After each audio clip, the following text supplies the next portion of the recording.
So actually, I used to live in mountains, and I have seen a lot of men from mountains migrate for work. Mm. And most of them are in army. Some, I mean, for any reason, just they migrate, and it's normalized in mountains that husbands go away for work and women left behind. Men go away for work and women left behind, and it's like it's an inherent loneliness in mountains itself.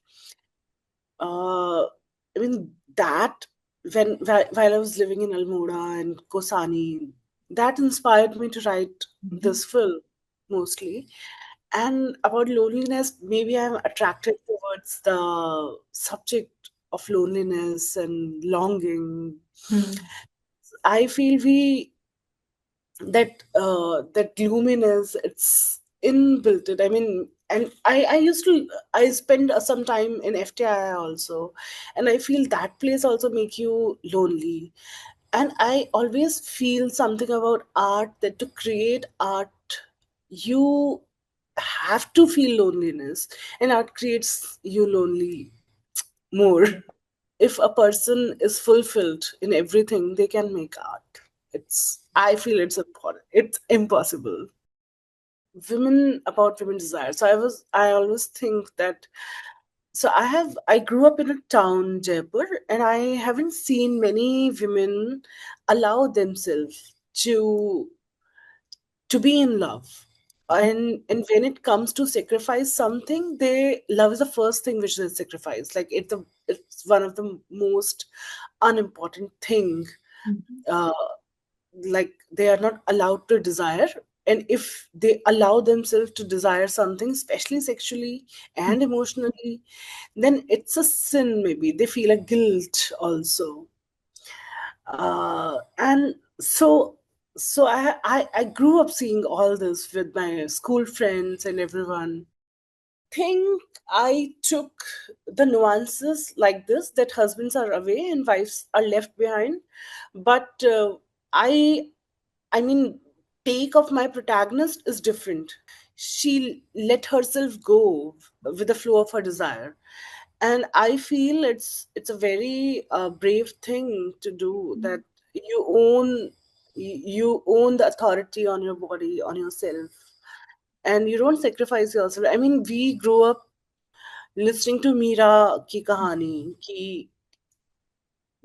and we and this they always put on a pedestal, Mhm. though, to those women who waits and who longs.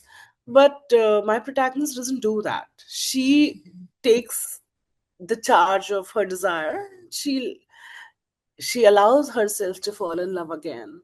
It's like, ki, yeah, I mean, love doesn't love should not know the boundaries, the limitation of social burden also, or the morality things also, which is imposed by society again.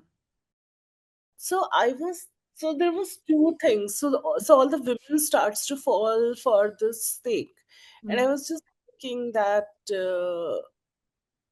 uh, I mean, how did I created it? Because in all the stories, across the cultures, across the countries, like in South Africa, also in Spain, also, snake is always associated with women desire. What kind of person?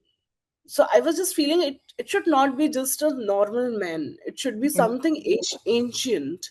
Mhm. And so I created a snake, and it's related with sexual desires also. Mhm. So in this film, there are speaking shoes. Like when my protagonist walks, they speak ghar chal.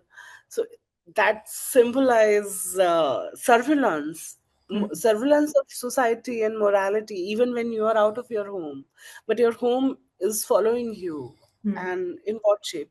So we have river, and I feel river is the greatest metaphor for desire, because desire's changes the shapes. It's risky to follow the desire, and same with the river. River is, I mean, to go into a river is not an easy thing. It's a risk, and river also shape changer. River also is a shape changer. So I used to read Marquez a lot. I love his Hundred Years of Solitude.